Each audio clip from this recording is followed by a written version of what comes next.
اس وقت جو غیر یقینی حالات ہیں، ہم نہیں جانتے کہ کل کا دن ہمارے لیے کیا لاتا ہے، تو سب کے ذہن میں ایک سوال ضرور آتا ہے، ایک عام شہری یا ایک عام خاتون جو اپنے گھر کے اندر ہے، اس کو کیا کرنا چاہیے؟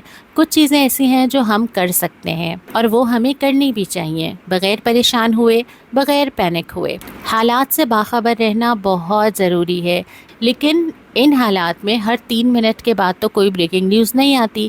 جب آپ مستقل نیوز چینل دیکھتے ہیں تو وہ بار بار کی بریکنگ نیوز جو ان کی ضرورت ہے، جو ان کو کریٹ کرنی پڑتی ہے آپ کو ہک کرنے کے لیے، وہ آپ کے ذہن میں اس طرح بیٹھ جاتی ہے کہ ہر وقت ذہن میں چل رہا ہوتا ہے کہ میں کچھ مس کر رہی ہوں، حالات بدل تو نہیں گئے۔ ایسا نہیں ہوتا، آپ تھوڑا سا وقفہ لے کے بھی خبروں کو جان سکتے ہیں۔ تو اس بات کا خیال رکھیں کہ صرف وہاں سے چیزیں لیں، وہاں سے خبریں لیں جن پر آپ بہت زیادہ اعتماد کر سکتے ہو، اور پھر اس کی روشنی میں حالات کو جانچیے۔ اس دنیا میں دجل کے دور میں، دھوکہ دہی کے دور میں ہر چیز پہ بھروسہ کیا نہیں جا سکتا۔ ایک فون جو ہمارے ہاتھ میں ہے وہ ہمارا ذہن کہیں سے کہیں پہنچا دیتا ہے، تو ہر چیز پہ بھروسہ نہیں کرنا، ہر چیز کو فارورڈ نہیں کرنا، ہر چیز پہ پریشان نہیں ہونا۔ لنکس آتے ہیں، آپ کو کلک بیٹ آپ کو دیا جاتا ہے تاکہ آپ اس لنک کو کلک کریں، کریٹ ہی ایسے کیا جاتا ہے۔ فون ہیک کیے جاتے ہیں، جو بھی آپ کے پاس لنک آ جائے اس کو بھی آپ نے نہیں کھولنا، اور ہر چیز پہ فوراً یہ نہیں ہونا کہ اچھا خبروں میں یہ تھا، میں نے یہ پڑھا، فلانا جگہ یہ آیا۔ ایک دوسرے کو سنی سنائی باتیں ہم نے نہیں بتانی۔ اچھا، گھر کے اندر جو آپ گروسری کرتے ہیں، ظاہر ہے یہ ممکن نہیں ہوتا سب کے لیے کہ وہ ڈبل گروسری کریں، اور اس کی ضرورت بھی نہیں ہے۔ تو احتیاط کے طور پہ آپ کو یہ کرنا ہے کہ گھر کی کچھ اہم ترین چیزیں جن سے کم از کم یہ ہو کہ سب کا پیٹ بھر جائے اور کسی وجہ سے کوئی لینے نہ جا سکے یا دکانوں سے نہ آ سکیں، تو ہم پریشان نہ ہوں، وہ گھر میں اضافی رکھ لیجئے۔ مثال کے طور پہ اگر کسی گھر میں چاول کھائے جاتے ہیں تو صرف دال اور چاول اضافی رکھنا کافی ہو سکتا ہے، یا پھر یہ کہ اگر گھر میں چھوٹے بچے ہیں تو پھر ان کے لیے خشک دودھ ذرا سا زیادہ مقدار میں رکھنا بہتر ہوتا ہے۔ تو اس طرح کی چیزوں پہ سوچئے کہ وہ کون سی چیزیں ہیں جو کہ انتہائی ضروری ہیں، اور وہ 2-4 چیزیں جو ہیں نا وہ اضافی منگوا لیں، کم از کم اتنی اضافی کہ آپ کے پاس 2 سے 3 ہفتے کا جو ہے وہ سامان موجود ہو۔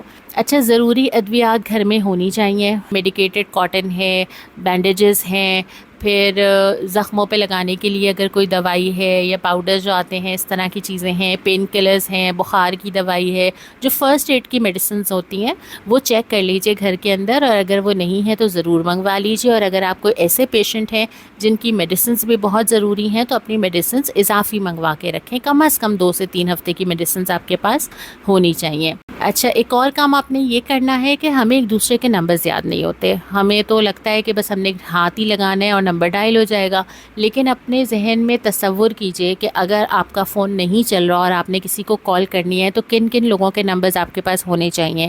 قریب ترین رشتہ دار، پیرنٹس ہیں، بہن بھائی ہیں، آپ کے اپنے بچے ہیں، آپ کے جاننے والوں میں اگر کوئی میڈیکل ڈاکٹر ہے وہ ہے، یا پھر وہ جو ہیلپ سروس کے نمبرز ہوتے ہیں، کوئی قریب کا کوئی کلینک ہے یا پھر ایمبولینس سروس ہے، اس طرح کے نمبرز جو ہیں وہ ضرور اپنے پاس، فائر بریگیڈ بھی کاغذ پہ لکھ کر کہیں پر رکھ لیجئے۔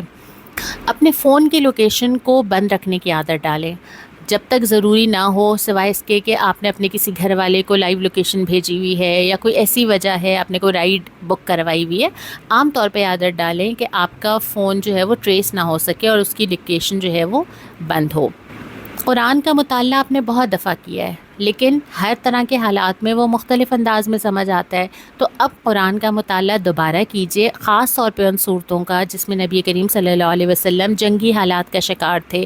اس وقت قرآن نے جو تبصرہ کیا، جو دعائیں سکھائیں، وہ ساری چیزیں اب آپ کو بہت ریلیٹیبل لگیں گی، تو اب ان کا مطالعہ کریں۔ تو اس کا فائدہ یہ ہوگا کہ آپ کے اندر ایک بہادری اور عزم پیدا ہوگا، آپ کو پریشانی نہیں ہوگی، کہ آپ کو اس بات پہ یقین ہوگا کہ ہر آسانی بھی اللہ کی طرف سے، ہر مشکل بھی اللہ کی طرف سے۔ اپنے ذہن میں یہ تصور کیجئے کہ آپ کے گھر میں فرض کیجئے لائٹ نہیں ہے، آپ کو لائٹ جلانی ہی نہیں ہے کئی دن تک، کیا کیا پرابلمز ہو سکتے ہیں ان کو سوچ کے چیزیں ارینج کر لیں۔ ایک تو یہ کہ آپ کے پاس پاور بینک ہونا چاہیے۔ ویسے تو ہر گھر کے ہر فرد کے پاس پاور بینک نہیں ہوتا، لیکن پاور بینک اب اتنی مہنگی چیز نہیں ہے، تو پاور بینک آپ کے پاس ہونا چاہیے، اور وہ چارج ہونا چاہیے ہر وقت۔ اس سے یہ ہوگا کہ ہر فون 1 سے 2 دفعہ چارج ہو سکے گا۔ تو یہ ایک شاپنگ ایسی ہے جو آپ کو اس وقت کر لینی چاہیے، یہ سوچ کے کہ کبھی بجلی نہ بھی ہو، بلیک آؤٹس بھی ہو جاتے ہیں، احتیاطاً بھی کروائے جاتے ہیں، تو آپ کے پاس پاور بینک چارج ہوا ہوا ضرور ہو۔ جیسے کہ ہم نے پہلے تصور کیا نا کہ اگر گھر میں بجلی نہ ہو تو آپ کیا کریں گے، تو ایک مسئلہ روشنی کا بھی آئے گا۔ تو اس روشنی کے لیے متبادل انتظام کے بارے میں سوچئے کہ اگر آپ کو لائٹ نہیں جلانی تو آپ روشنی گھر میں کیسے کریں گے۔ سب سے آسان حل اس کا جو ہے وہ موم بتیاں ہیں، جو اب گھروں میں نہیں ہوتی، تو کچھ اضافی موم بتیاں لا کر اپنے گھر کے اندر ماچس کے ساتھ ایک پیکٹ بنا کے محفوظ کر دیں۔ پھر اس کے ساتھ ساتھ بعض گھروں میں، کچھ لوگ اس سے ریلیٹ کریں گے، بعض گھروں میں گیس کی لائٹس ہوتی ہیں جو اب سب کے گھروں میں استعمال تو نہیں ہو رہی ہوں گی، لیکن کہیں نہ کہیں کچھ گھروں میں لگی ہوئی ضرور ہوں گی، تو ان کو ذرا صاف واف کر کے چیک کر لیں۔ وہ گیس لائٹس چلتی ہیں تو وہ بھی بہت اچھا متبادل انتظام ہو سکتا ہے۔ اس متبادل انتظام کا مطلب جنریٹر نہیں ہے۔ کبھی کبھی ایسا ہوتا ہے کہ خصوصی حالات میں شہریوں کو کہہ دیا جاتا ہے کہ آپ نے کوئی لائٹ نہیں جلانی، تو اس صورت میں آپ صرف ایک کمرے میں جس سے لائٹ باہر نہ جاتی ہو اور جس سے پتہ بھی نہ چلے، خاموشی کے ساتھ ایک مدھم سی لائٹ جلا لیتے ہیں۔ یہ وہ انتظام ہے جو آپ کو کر کے رکھنا ہے۔ اور ایک آخری اہم چیز جو آپ نے کرنی ہے، یہ بھی صرف احتیاطاً نہیں کرنی ہے، کہ ایک بیگ بنا لیجئے، اہم چیزوں کا بیگ۔ اس بیگ کے اندر وہ ساری چیزیں ہیں جو کہ آپ کے پاس اس وقت ہونی چاہیے جب آپ کو فرض کیجئے چند روز کے لیے کہیں جانا پڑے، جیسے آپ کے سب سے اہم ترین آپ کے I D cards, passports, cheque book, اگر کچھ پیسے، اور اہم ترین میڈیسنس جو کہ لازمی آپ کو کھانی ہی ہیں۔ میڈیسنس ایکسپائر بہت جلدی نہیں ہوتی ہیں، آپ آرام سے لے کے ایک ایک مہینے کی دوائی اس بیگ کے اندر ڈال سکتے ہیں۔ پھر جیسے کہ ہم نے پہلے بات کی کہ chargers, extra adapter, extra charger, وہ اس بیگ کے اندر ہوگا۔ پھر آپ کے ڈاکیومنٹس، آپ کی جو ڈگریز ہیں، بچوں کا بے فارم ہے، اس طرح کی جو بھی چیزیں ہر ایک کی الگ الگ ہوں گی، وہ ڈاکیومنٹس بھی آپ کا اس بیگ کے اندر ہوگا۔ پھر خشک کھانے کی چیزیں، لیکن یہ جنک نہیں ہوگا۔ خشک کھانے کی چیزوں سے مراد چپس بسکٹ نہیں ہے، بلکہ وہ چیزیں جو تھوڑی سی بھی ہوں لیکن آپ کو توانائی دیں، جیسے بھنے ہوئے چنے، جیسے ڈرائی فروٹ، جیسے کھجوریں۔ تو اس طرح کی کچھ چیزیں جو ہے وہ آپ کے اس بیگ کے اندر ہونی چاہیے۔ اس کے ساتھ ساتھ چند ایسی، جیسے صابن ہے، وہ ڈال لیا آپ نے۔ آپ ٹریول تو آپ سب نے کبھی نہ کبھی کیا ہی ہوگا، اور اگر دور نہیں بھی کیا تو کوئی نانی کے گھر رہنے گیا ہوگا، کوئی بہن کے گھر جاتا ہوگا، تو صرف ضروری ترین چیزیں جو ہے وہ آپ کے اس بیگ کے اندر ہونی چاہیے۔ ایکسٹرا چارجر ہونا چاہیے، کیونکہ باقی سب لوگ چارجر ڈیلی یوز کر رہے ہوتے ہیں تو وہ تو باہر ہی رہیں گے، تو ایک ایڈیشنل چارجر اس بیگ کے اندر ڈال کے آپ چھوڑ دیجئے۔